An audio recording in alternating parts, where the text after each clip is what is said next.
Right, baie welkom julle almal. Dis weer lekker om soveel jong mense hier saam te sien. So julle gaan die aand baie geniet. Ons het vir oom Gavin vanaand hierso. Hy gaan vir ons 'n bietjie sy storie vertel en ook sy ervaring in die sendingwêreld, maar ook veral van wat hy sien van die vloei van God se genade en hoe dit 'n rol speel in ons lewe. Dan gaan ek vir oom Gavin oorgee. Hy sê net sy eerste taal is nie Afrikaans nie. So, jy kan maar geduldig wees met hom. Baie dankie oom Gavin. Ons sien baie. Baie dankie. Goeienaand. Ja, my eerste taal is nie Afrikaans nie, maar ek gaan my bes te probeer. En ek wil oor die vloei van God se genade praat. Dit is 'n lering wat ek eers gekry het in 1996. Toe was dit 'n eenvoudige driehoek. Nou kan ek baie lank daaroor praat. En dit het die basis gevorm van 'n kursus wat ek later begin aanbied het. En die hele konsep van die driehoek wat ek gaan met julle deel, is God gee vir ons genade, God seën ons, en daai genade vloei deur ons na ander mense.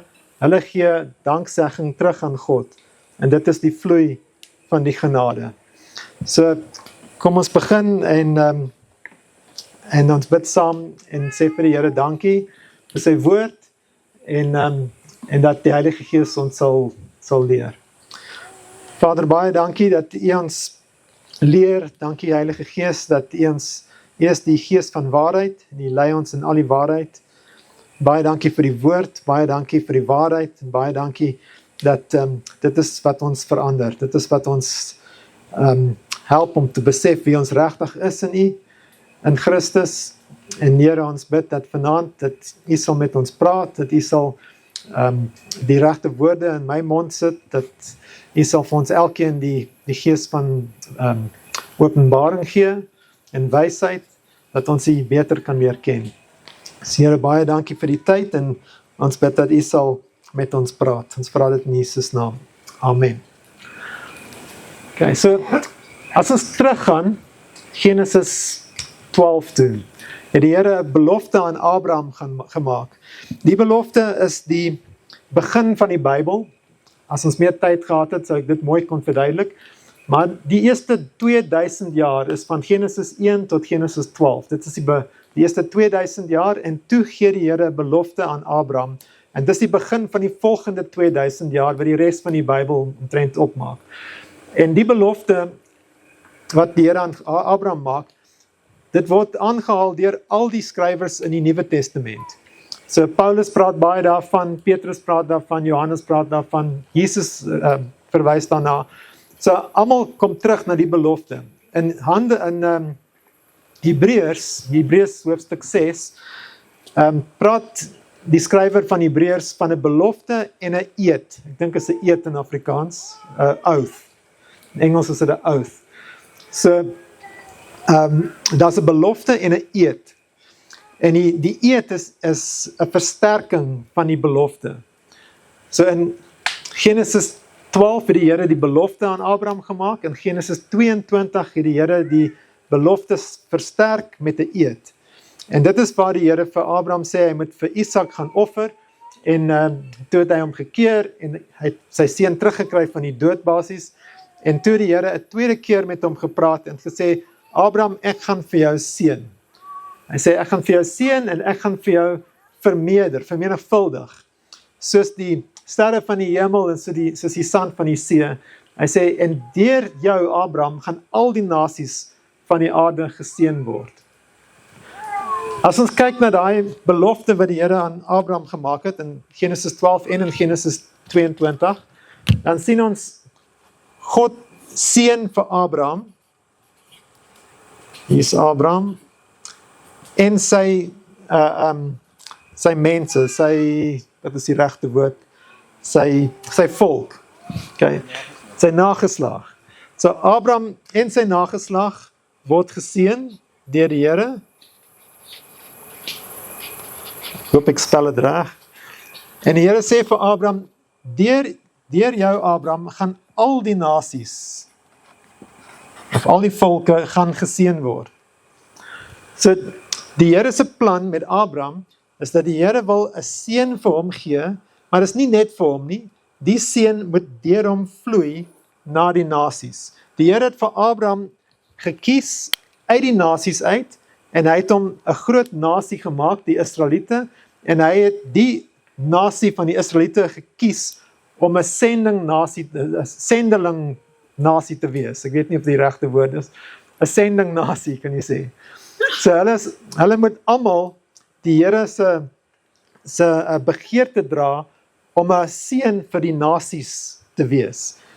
So die Here seën hulle, seën Abraham en sy nageslag en hulle moet die nasies dan seën. In Psalm 67, die hele Psalm, as jy die hele Psalm gaan lees, praat dit daaroor dat die Here die volk seën en dan deur hulle word al die nasies geseën en dan die nasies gee danksegging en prys weer terug. Lof aan die Here, gee lof aan die Here. So, ons kan dan die hele vloei sien van God tot Abraham, tot die nasies en weer terug na die Here toe. Nou, dit was die Here se plan. Maar Israel wou nie vir die Here se stem luister. In Exodus 20 het hulle gesê, Here moenie met ons praat nie, praat liewes met Moses en hy kan met ons praat. So daar het dinge begin skeefloop, later het hulle gesê, ons wil nie priesters, die Here het gesê, ek wil hê julle moet 'n koninkryk, of 'n koninkryk van priesters wees. Hulle het gesê, nee, ons wil nie 'n koninkryk van priesters wees, want ons moet dan die Here se stem hoor, gee liewes vir ons die Lewiete, of gee vir ons Moses, dat hulle kan ons priesters wees. So hulle het die priesterskap weggegee, en toe later sê hulle, ons wil 'n koning ook oor ons hê, so hulle het nie 'n koninkryk geword, hulle het gesê, ons wil 'n koning oor ons hê. So Israel het nie die Here se plan vervul, wat hulle moes vervul het. En dinge het nie so mooi uitgewerk vir Israel, later is hulle weggestuur na Babylon toe, en so aan, ons gaan nie aan al die geskiedenis ingaan, maar in die Nuwe Testament, toe Jesus kom, toe het Jesus ons weer dink is versoen met die Vader, hy het ons nou weer teruggebring na die Vader toe, en hy het ons weer in 'n verhouding gebring met die Here, met ons Vader, en in 'n verhouding gebring met God se genade. Hy het ons toegang gegee tot God se genade deur Jesus. So die genade van die Here, dit is oneindig. Daar's geen limiet op die genade. En Jesus het gekom om ons weer soort van te koppel aan die genade, dat ons toegang gaan kry om die genade te kan ontvang. Nou, as ons kyk na dieselfde prentjie wat ons nou met Abraham gesien het, dan sien ons, die Here het presies dieselfde gedoen met die kerk. Daai eerste kerk wat daar in Antiochië was, toe die eerste nie-Jode Christene geword het, toe die Barnabas het vir Paulus gaan haal, en in daai tyd was hy was nog steeds, ek dink sy naam was al Paulus, Anyway, Barnabas het vir Paulus gaan haal, en gebring na Antiochië, en daar het hulle die mense begin disipel, en daar het die mense gehoor van die hongersnood wat in Judea gaan wees, deur 'n profeet Agabus, ek weet nie hoe sê dit in Afrikaans, Agabus, en toe het die mense almal saamgewerk en sê, ons wil voorsiening stuur, ons wil voorraad stuur vir die mense in Judea, want hulle gaan nou deur 'n moeilike tyd gaan, en ons gaan gee soos wat ons kan gee. Ons gaan gee soveel as wat ons kan. En so hulle het die goed gestuur met Paulus en Barnabas, en dink iets het verkeerd gegaan hier. En Paulus verduidelik die storie later in Galasiërs 2, hoe hy en Barnabas daar by die Petrus en Johannes en Jakobus kom in Jerusalem. So toe Barnabas daar by die mense kom in Antiochia, die eerste ding wat hy opgemerk het, was die genade van die Here wat op hulle gerus het. Dieselfde toe Petrus, Johannes en Jakobus by vir Paulus en Barnabas gesien het, die ding wat hulle opgemerk het, was die genade van die Here wat op hulle was. So, die mense het iets van die Here ontvang, dit was die Here se genade, dit was duidelik op hulle lewens. Die mense wat die Here se genade ontvang het, of wat 'n openbaring van die Here se genade gehad het, het besef, die genade is nie aan my gegee net vir myself nie. Die genade is aan my gegee, of aan my geskenk, sodat dit deur my kan vloei na ander mense. Die Here gee vir ons sy genade in allerlei vorms. Hy gee vir ons wysheid, hy gee vir ons kennis, hy gee vir ons talente, hy gee vir ons finansiële voorsiening, hy gee vir ons gesondheid, hy gee vir ons tyd, hy gee vir ons krag. Alles wat hy vir ons gee hy vir ons, nie net vir onsself nie, maar dat dit kan deur ons vloei, om ander mense te help, om 'n seën te wees aan ander mense. Soos net soos wat God vir Abraham gesê het, ek gaan vir jou seën, en in jou gaan al die nasies geseën word, so in die Nuwe Testament sê die Here vir ons, my genade gaan ek op julle uitstort, en nou, julle gaan deur genadegawes, deur julle talente, deur dit wat die Here aan julle toevertrou het, gaan julle nou 'n seën wees vir ander. En dit kan ons duidelik sien in die boek van Handelinge. Ons kan sien hoe Paulus dit vir die mense van die Korintiërs verduidelik. Hy het dit vir die mense van die Galasiërs, het vir hulle verduidelik, hy het vir die mense van Macedonië verduidelik. En oral waar hy kerke geplant het, het hy vir hulle geleer van die Here se genade, en dat hulle moet ook hulle hande oopmaak en ander mense help. Dat die genade wat aan hulle toevertrou is vir 'n rede aan hulle gegee, dat dit kan deur hulle vloei om ander te help. So, Paulus het briewe geskryf aan al die mense, hy het vir die Romeinse kerk ook geskryf, hy het vir die kerk in Macedonië, en daar's 'n hele lys, ek dink daar is omtrent 7 gemeentes in die verskillende plekke waar hy vir hulle gesê het, julle het dis vir julle moontlik om te gee, en daai mense in Judea, hulle sukkel met 'n hongersnood, ek vra julle dat julle vir hulle iets gee. En hy het nou dat hulle, miskien moet ek bietjie Engels praat, he arranged with them that they should take an offering, die offergawe opgeneem, sodat hulle kon daai mense in Judea help. So, die gemeente van die Korintus, hulle was een van die oorspronklike gemeentes wat gesê het, hulle gaan iets gee, en toe het hulle dit nie gedoen nie. Toe moes Paulus hulle gaan herinner, en sê, hoor, julle het gesê hulle gaan, maar julle het dit nie gedoen, ek herinner julle nou. En hy gebruik die kerk in Macedonië as 'n voorbeeld.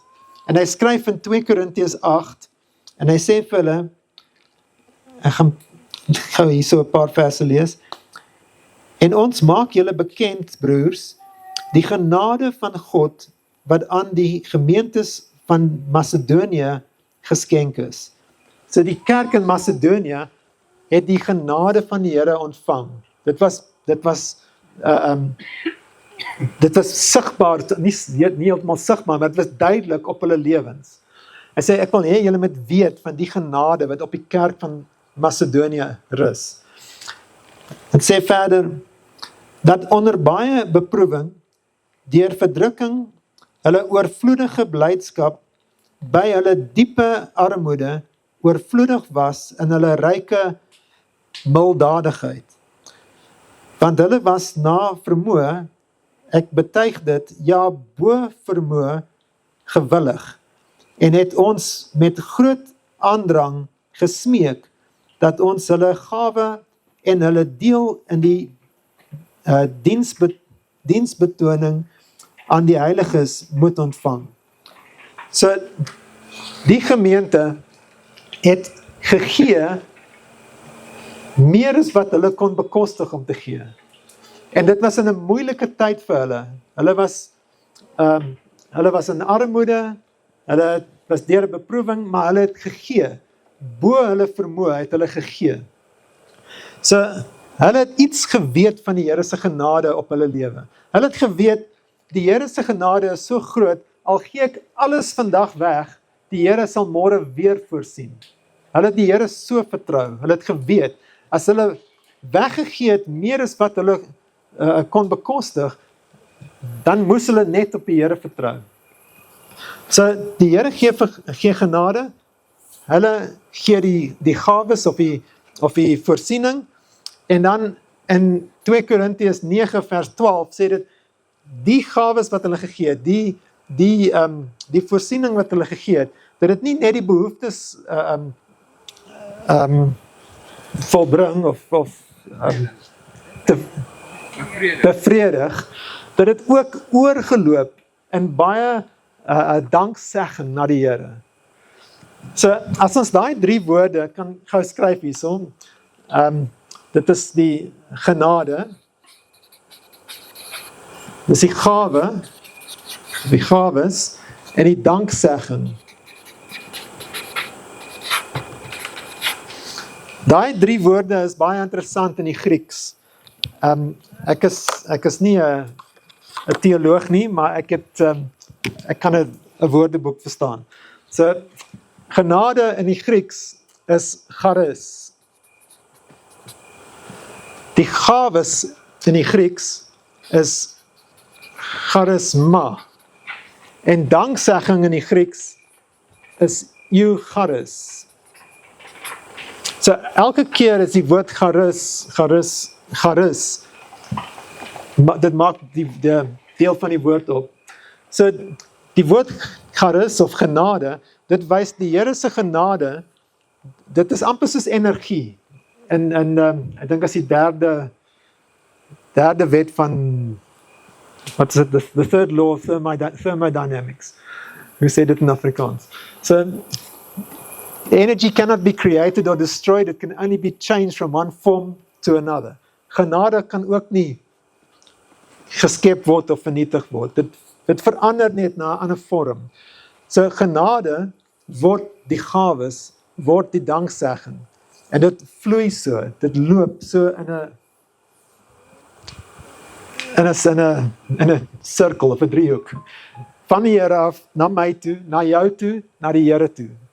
En dit is hoe die Here dit beplan het, dis hoe dit moet werk.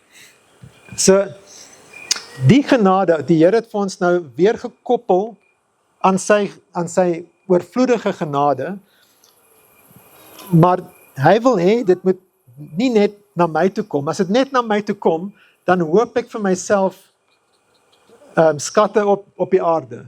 Dan ontvang ek die Here se genade en dit stop hier by my. Dis nie hoe dit moet werk nie. Die Here sê dit moet na my toe kom en nou moet dit deur my vloei na iemand anders toe. So as jy wil skatte in die hemel hê, hoe kry jy dit in die hemel? Jy gee dit weg. Jy laat dit deur jou vloei.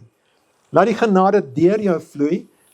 Jy help die behoeftiges hierso op die plek en jou rekening word gekrediteer in die hemel.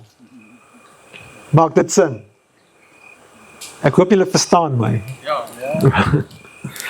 Okay, so toe die Here vir ons versoen met die Vader, het hy ons ook weer gekoppel aan die genade, maar die genade val nie net so in ons skoot nie. Die genade, ons het toegang tot die genade, maar daar's 'n ander element wat ons moet verstaan en dit is geloof. Ons moet ons geloof aktiveer sodat die genade deur ons sal vloei. So dit is amper soos 'n groot pyp. Hier is 'n reservoir en nou hier is 'n groot pyp. En die Here wil daai genade laat deur ons loop na ander mense toe. Maar op die pyp is hier 'n klep. En daai klep se naam is geloof.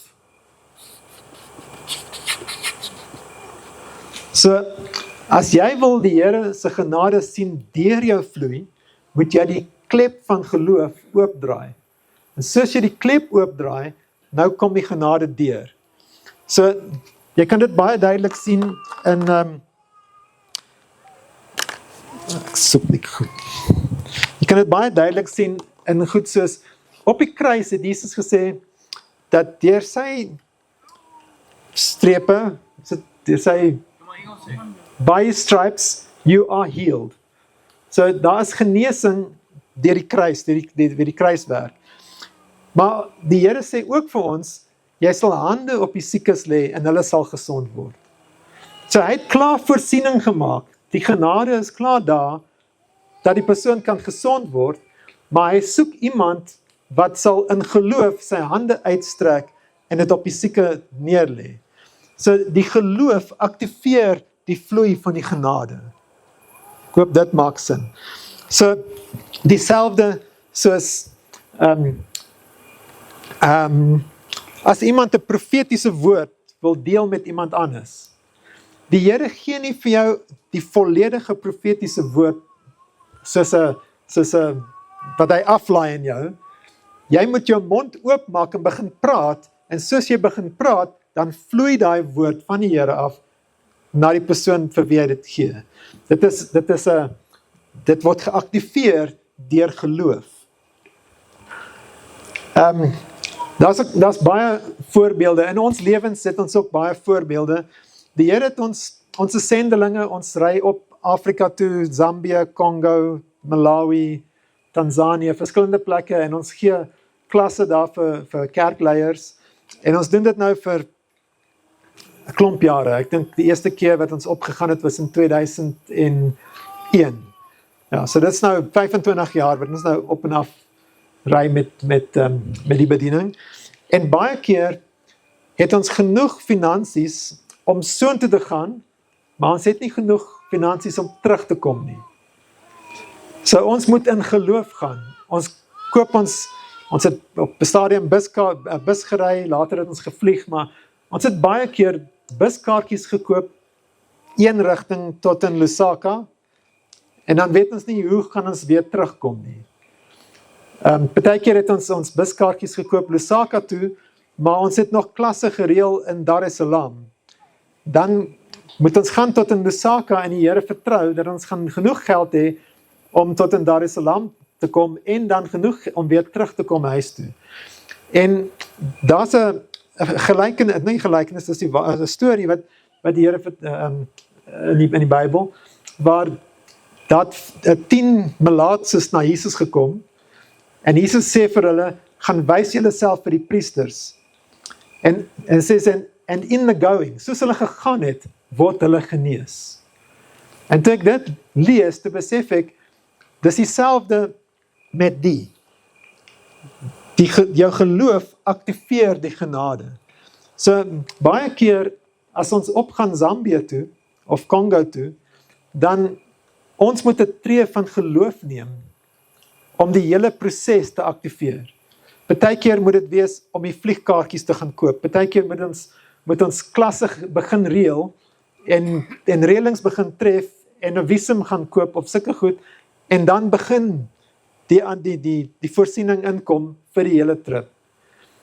Dit is al gebeur dat ons tot in Kongo inkom, en dan moet ons die laaste geld uitgee, ons het eintlik kos gekoop met die laaste geld, en dan is daar nie geld om terug te vlieg, huis toe. Maar dan kom die geld, en dan kan ons die vliegkaartjies koop, en dan kan ons huis toe kom uiteindelik.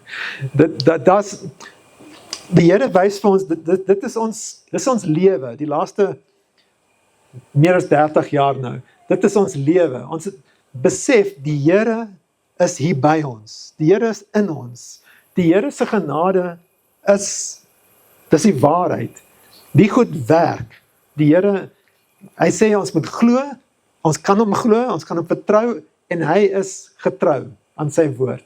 Hy is getrou aan elke belofte.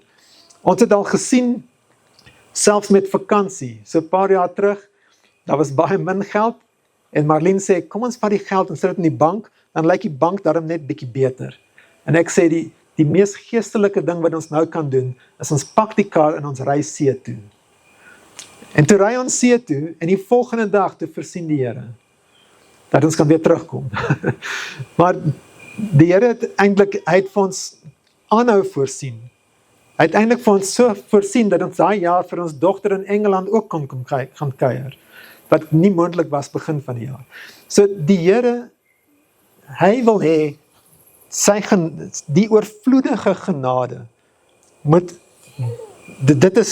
dit is deel van wat hy vir ons, dit is wat hy wil hê, ons moet verstaan, wat ons moet ervaar. Ons moet daai genade ervaar. Daai genade is, hy sê, hy gee vir ons genade op genade. Paulus sê, sy genade is genoeg vir my. Daar is meer as genoeg genade. Daar is nie einde aan sy genade. Alles wat jy nodig het, alles wat ons soek, het hy reeds voorsien deur die kruiswerk. Ons genesing, wat is die woord? Salvation, wat is dit in Afrikaans? Ons verlossing. Dit is ook klaar voorsien. Elke mens se verlossing is klaar voorsien. Ons is gered deur genade en deur geloof.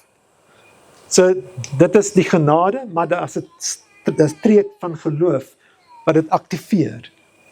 En ek weet nou nie hoe lank praat ek, maar ek wil 'n voorbeeld gee van die in Handelinge 3. Handelinge 3, dit is sê, en Petrus en Johannes het saam na die tempel opgegaan op die uur van die gebed, die 9de uur. En daar is 'n sekere man aangedra wat van sy geboorte af krepeel was. Hulle het hom elke dag neergesit by die tempelpoort van die skone, wat die skone genoem word, om 'n almoes te vra van die wat in die tempel ingaan. Toe hy sien dat Petrus en Johannes die tempel wou binnegaan, het hy om 'n almoes gevra, en Petrus saam met Johannes het hom stip aangekyk en gesê, kyk na ons. En hy het sy oë op hulle gehou, in die verwagting dat hy iets van hulle sou ontvang. Maar Petrus sê, silwer en goud het ek nie, maar wat ek het, dit gee ek vir jou. In die naam van Jesus Christus, die Nasarener, staan op en loop. Toe gryp hy hom aan sy regterhand en rig hom op, en onmiddellik het sy voete en enkels sterk geword, en hy het opgespring en gestaan en rondgeloop en saam met hulle in die tempel ingegaan, terwyl hy rondloop en spring en God prys. Hy sê, dit wat ons het, gee ons vir jou. En toe word hy genees, en hy prys die Here. Dit is presies die driehoek van die vloei van die genade. Die Here sê vir ons, hy gee vir ons alles wat ons nodig het. Maar dit is nie net vir ons nie, ons moet dit nie ophoop nie, dit moet deur ons vloei. 2 Korintiërs 6 vers 1, ek sal net vertaal van die Engels af, hy sê, moenie die genade van die Here ontvang vir geen rede nie. Moet dit nie vir geen rede ontvang, daar's 'n rede hoekom die Here daai genade vir ons gee. Hy gee dit sodat ander kan geseën wees. In 1 Petrus 4 vers 10 sê hy, soos elkeen van ons 'n gawe ontvang het, ons moet daai gawe gebruik om ander te seën. En soos ons dit doen, sal ons goeie rentmeesters wees van die Here se genade. Alles wat die Here vir ons gee, is sodat dit kan deur ons vloei en ander mense seën. Dit is die Here se plan met Abraham van die begin af. Dit is die Here se plan met Israel wat hulle nie reg gekry het, en dit is die Here se plan met ons, die kerk. Hy wil hê ons moet 'n seën wees vir ander. Hy wil hê ons moet vir hulle die waarheid vertel, maar ons moet dit ook wys. Die mense moet dit ervaar, die genade van die Here ervaar wat deur ons vloei na hulle toe. En hulle sal dit net ervaar as ons ons geloof aktiveer. So, ek wil vir julle vra, of julle sal vir die Here vra, elkeen van julle vir die Here vra, om vir julle elkeen 'n geleentheid te gee, die week wat nou kom, selfs hier oor die naweek, om julle geloof te aktiveer. Vra vir die Here om iemand oor julle pad te bring, waar julle kan hande op iemand lê wat siek is, of waar julle kan 'n woord van bemoediging of 'n profetiese woord bring, om hulle in 'n regte rigting te stuur, of wat julle kan vir hulle miskien help finansiëel, of wat ook al die Here op julle hart lê. Luister na die Heilige Gees, vra dat die Heilige Gees vir julle sal lei, en dat hy sal vir jou 'n geleentheid gee om jou geloof te aktiveer. Want sodra die geloof geaktiveer word, dan kom die genade van die Here agterna. Die Here het vir Petrus gesê, ek gee vir julle die sleutels, ek gee vir jou die sleutels van die koninkryk. Wat jy op die aarde sal bind, sal ook in die hemel gebind wees. Wat jy op die aarde vrylaat of oopmaak, sal in die hemel vrygelaat word of oopgemaak word. Die is presies soos om 'n sleutel op daai klep te sit en dit oop te draai. As jy daai klep toemaak, dan is dit in die hemel ook toe. As jy daai klep oopmaak, dan sal dit in die hemel ook oop wees. So, as jy daai klep oopmaak en jy vat 'n stap van geloof, dan sal die hele hemel agter jou staan en deur jou vloei, om daai genade te laat vloei deur jou. Die laaste ding wat ek wil sê van die vloei van genade is, as jy kyk na 'n rivier, as daar nie 'n vloei is nie, dan staan dood. Dan is die visse dood, daar's nie gras nie, as dit 'n droë rivier is dit net stof. Maar as die water loop deur daai rivier, as dit vloei, dan is daar lewe, dan is daar visse, dan is daar gras aan die kante, en daar's lewe. En daar's 'n mooi voorbeeld in Israel van die Jordaanrivier, wat in die see van Galilea inloop, en aan die ander kant weer uitloop. So die see van Galilea ontvang, maar dan gee hy weer uit. En daar's lewe in daai see, daar's visse, daar's gras rondom, maar dieselfde rivier loop in die dooie see in, maar dit loop nie weer uit nie, dit loop net in. Die dooie see ontvang, maar gee niks uit nie. En dis die dooie see, daar's nie 'n vis nie, daar's nie gras nie, daar's niks lewe nie, dis dood. En dit is presies dieselfde met ons. As ons hart gaan staan en ons bloed loop nie meer nie, dan is ons dood. As ons besighede nie meer kontant vloei het, dan is dit dood. En dieselfde in die kerk. As daar nie meer 'n vloei van genade is nie, dan is die kerk dood. En ek dink dit is een van die redes hoekom mense sê, of hoekom ons bid, Here, stuur vir ons herlewing. Wek ons weer op, maak ons weer lewendig, want ons het daai vloei van genade nodig. En dit is nie iets wat die Here gaan nou niet kom doen. Hy sê, hy het dit klaar gedoen. Hy het alles vir ons klaar gedoen. Gaan lê hande op die siek, gaan maak oop jou mond en praat, gaan doen 'n uitreik, en die Here se genade sal begin deur jou vloei, en daar sal herlewing kom. Ons sien dit in ons eie lewens ook. Ons kan by die huis sit en niks doen, dan staan nie herlewing nie. Maar as ons begin klas gee, as ons begin uitgaan, dan sien ons hoe ons weer herlewing ervaar in ons persoonlike lewens. Ek dink, julle het nou lank genoeg swaar gekry onder my Afrikaans. So, kom ons bid en dan kan julle vra as julle vra het. Vader, baie dankie vir u goedheid, vir u guns, vir u genade. Baie dankie, Here, dat u alles vir ons reeds op die kruis gedoen. En baie dankie vir die gawe van geloof, dat ons dit kan aktiveer. En dat u is getrou aan u woord. En dat u sal doen wat u sê. Ons prys u en ons dankie, Jesus. Amen. Baie dankie, Gavin. Ons Dit was baie interessant. Ek wil ook noem, ons het besluit ons is 'n bietjie anders net in terme van mense raak geïntimideerd om vrae te vra. Ons gaan die afdeling van die aande hierso bietjie anders doen. So ons gaan dit nie ons gaan dit opneem, ons gaan dit nie plaas op die video's en op die YouTube en so nie, want ons wil graag die jong mense bemoedig om enige tipe vraag te vra. En ons sê selfs as jy vra na die tyd het, stuur dit vir ons deur.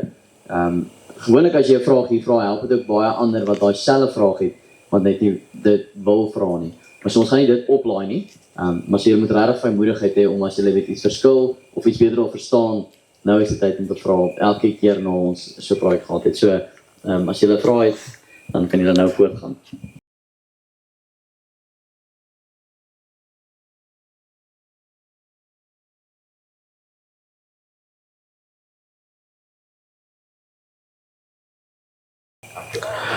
Okay, dis 'n baie goeie vraag. Hier in die middel is ons hart. Dit is min of meer 'n hart. Das om die vloei te kry in ons liggaam, moet ons hart pomp. So daar's 'n pompaksie, maar ons hart is ook die simbool van ons motivering. So ons moet gemotiveer word deur liefde. So daar's twee goed hierso, geloof, dit is die aksie. Maar daar's ook liefde. Dit is ons motivering. So ek het al dit probeer om die ding meganies toe te pas. Dit werk nie te goed nie. So ek het een keer het iemand vir my 'n bietjie geld gegee en ek het besluit ek gaan nie vir my vrou sê van die geld. Want ek het gedink as ek die bietjie geld vat en ek saai dit in die koninkryk, dan gaan die Here vir my weer meer teruggee, 10voudig of 100voudig of wat ek al teruggee, en dan sal ek dan daai geld vir my vrou wys en sê kyk hoeveel geld het die Here voorsien. So ek het 'n plan gehad, ek het gesê ek gaan die bietjie geld vat en ek gaan dit nou saai. En ons was daai selfde dag toevallig op pad na 'n weeshuis toe. En toe ek by die weeshuis kom, toe dog ek hier is 'n baie goeie plek om te saai en ek vat al daai geld en ek gee dit vir die vrou wat die weeshuis bestuur. En ek stap weg daarso en ek voel baie bly, ek dog wel, ek het nou iets goeds gedoen. Ek het nou iemand se behoefte nou, ek het presies die prentjie in my gedagtes gehad. Ek het nou gegee. En toe ek in die kar weer klim, toe sê een van die ander mense, sê die weeshuis kon regtig so suksesvol wees, as die vrou nie so groot skelm was nie. En toe besef ek, ek het nou net al my geld vir 'n skelm gegee. So, toe besef ek, dat die ding werk nie meganies nie, dit is nie 'n ding wat dit is nie soos 'n transaksie wat jy nou probeer om dit meganies te laat werk. Jy moet gemotiveer word deur liefde. En as jy kyk na Jesus, daar's 'n paar plekke, ek dink is in Matteus 9, dink ek, hier teen die einde, waar dit sê, and he saw the multitudes, he was moved by compassion, and he healed them. So hy had compassion, wat is dit? Liefde, meegevoel. Yeah, okay, so nie heeltemal so, okay. Anyway, he was moved by compassion and he healed them. So his motivation, you can say, is love, and then he went over into action, faith. So baie keer dan soos mense preek, daar's baie mense wat preek en ek weet mense kan die ding misbruik ook. Hulle praat van julle het genade ontvang, nou moet julle saai, en baie keer sê hulle saai in my bediening, okay? Hulle sê nie saai in die arme mense se lewens of saai in die ander bedieninge, hulle sê altyd saai in my bediening, maar so die mense, hulle misbruik dit, en in Engels werk dit nou mooi, hierso is 'n need, you must be meeting the need. If you're not meeting the need, if you're just saying, sow into my ministry, then you're only meeting the greed. Okay, so daar's 'n groot verskil tussen the need and the greed. So, baie keer mense sê, saai in my bediening en die Here sal weer vir jou gee. En partykeer sê die mense, ja, as ek nou saai, ek gaan meer ontvang. En dan gaan dit alles oor die meer ontvang en nie oor die behoefte wat ek kan mee help. So die belangrike ding is kyk na jou motivering. Hoekom wil jy dit doen? En in 2 Korintiërs 8 is daar baie goeie riglyne ook. God loves a cheerful giver. Iemand wat uit sy hart uitgee. Not under compulsion, nie omdat hy moet nie omdat hy gesê is hy moet nie. Maar hy doen dit omdat hy's gemaklik daarmee, hy wil graag dit doen. So ons moet kyk na ons motivering. Ek hoop dit antwoord die vraag. Nog 'n vraag?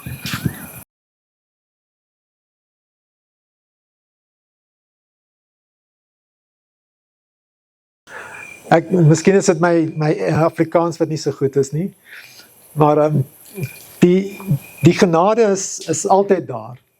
Die genade, die Here se genade is dit nie altyd geloof nodig nie. Maar as jy kyk hoe dit prakties werk in ons lewens, met goed soos genesing, goed soos profetiese woorde, met die gawes, dan ek dink die Here wil hê, ons moet hom so vertrou, dat dit sal permanent deur ons vloei, in elke area van ons lewens, en ons moet permanent besig wees om in geloof te lewe. Maar so min van ons lewe in geloof, ek dink die Here wys vir ons, dat ons net kan soos om 'n pomp te prime, ek weet nie wat dit in Afrikaans, om te bloei, ja.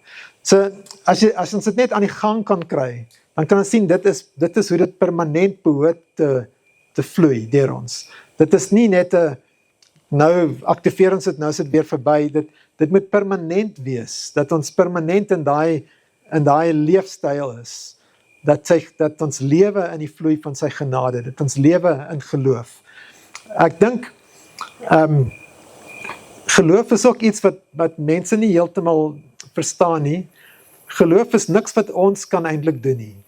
Geloof is nie iets wat ons kan doen. Geloof is eintlik die Here wat getrou is. So, as ek 'n voorbeeld kan gebruik, ek sal sê, ek ontmoet jou môreoggend 9:00 by een van 'n coffee shop vir ontbyt, en ek betaal vir die ontbyt, dan môreoggend 9:00, jy sorg dat jy opgestaan is en aangetrek het, en jy het gery tot daar, om my daar te ontmoet, om my ontbyt te kry, want ek het 'n belofte gemaak, so ek is 'n man van my woord, ek maak 'n belofte, en jy weet, ek sal daar wees. So, geloof is, dit is, jy vertrou dat ek sal daar wees, jy vertrou dat ek sal dit doen. So dit gaan nie oor jou geloof, dit gaan oor wat is die regte woord? It's not about my faith, it's not about your faith, it's about my faithfulness. Dan maak dit sin. So it's not about me having a lot of faith, it's nie oor my geloof, maar dit is oor die Here se getrouheid. Maak dit sin? So dit is makliker om so te verstaan. So as ons kan net besef dat die Here is getrou, dan kan ons permanent in daai vloei van genade lewe. Ek hoop dit help om dit so te verduidelik. Ons nog 'n vraag daai kant. Ja.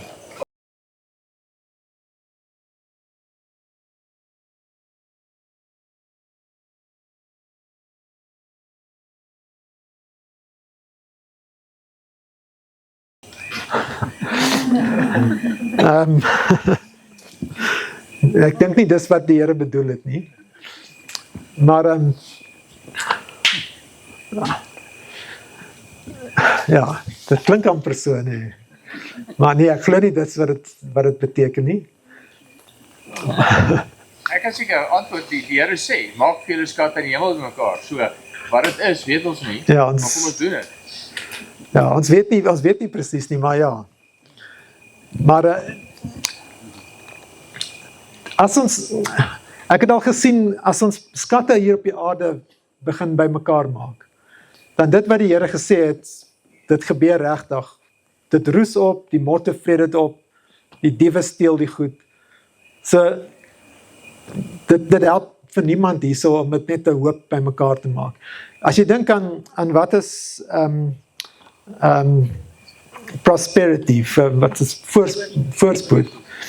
Dit is nie om die grootste, vetste bankrekening te hê, of om die mooiste, duurste kar te ry nie, of in die grootste huis te bly. Dit is nie prosperity nie. Jesus het nie daai goed gehad nie, en hy was die rykste man op die aarde toe hy op die aarde geloop het.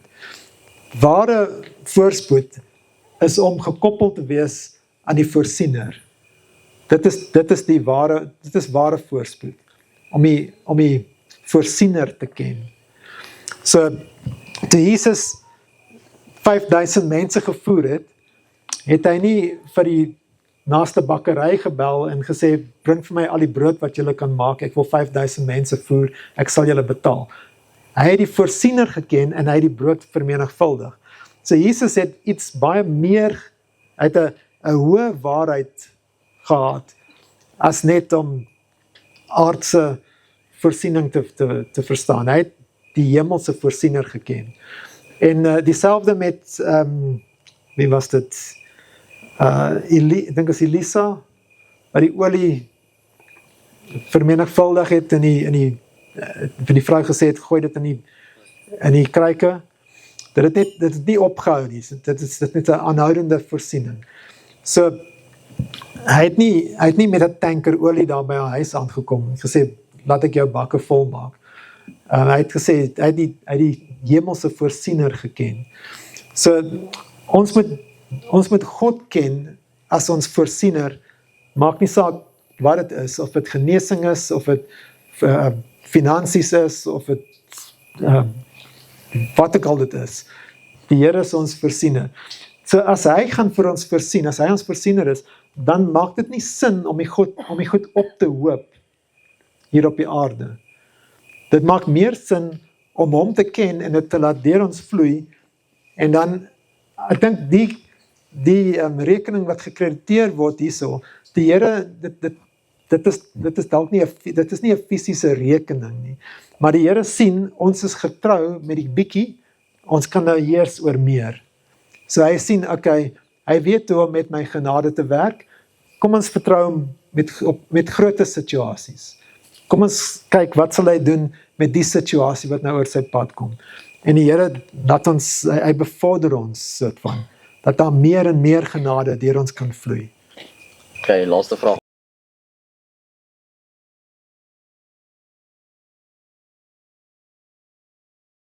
Ja, dis 'n baie goeie antwoord, ja.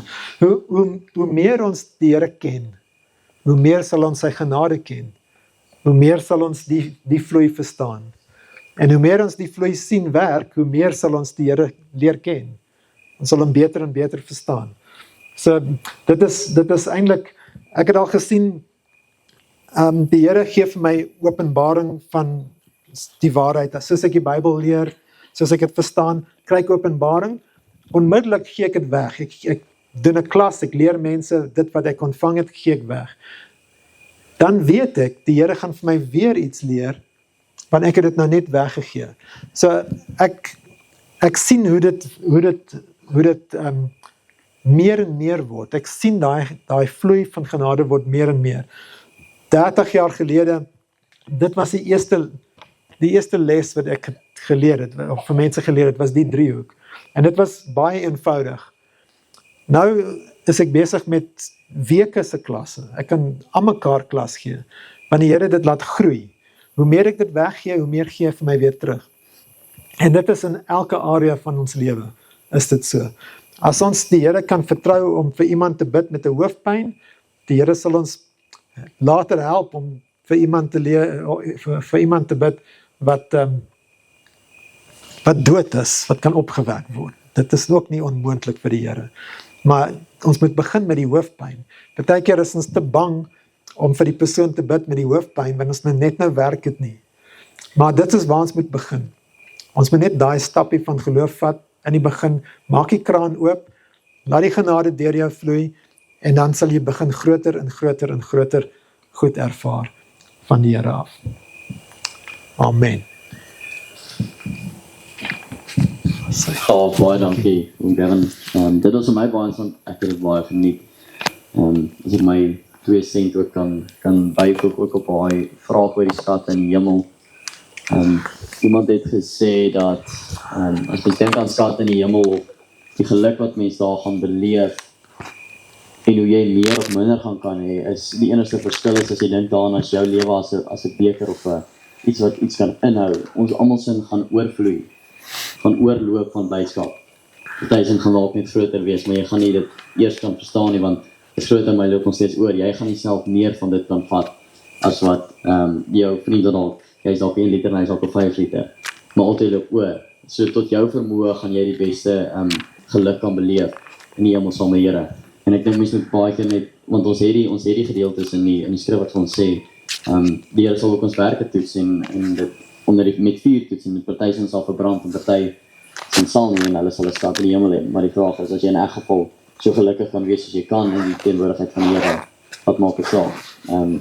So ek dink mense kan dit so daaroor dink en dan op 'n ander punt, die ander vraag was daaroor hoe besluit jy vir wie gee jy en dit is so mense moet luister wat die Here vir jou sê, dink ek deur sy woord, deur sy gees, deur die mense wat hy rondom jou geplaas het. Die Here werk oral met middele en aan die een kant moet ons in die gesindheid gee van jy moet gee sonder om enigstens daaroor te dink, amper sonder om logies daaroor te dink, moet jy net kan gee want jy moet vertrou die Here gaan dit gebruik.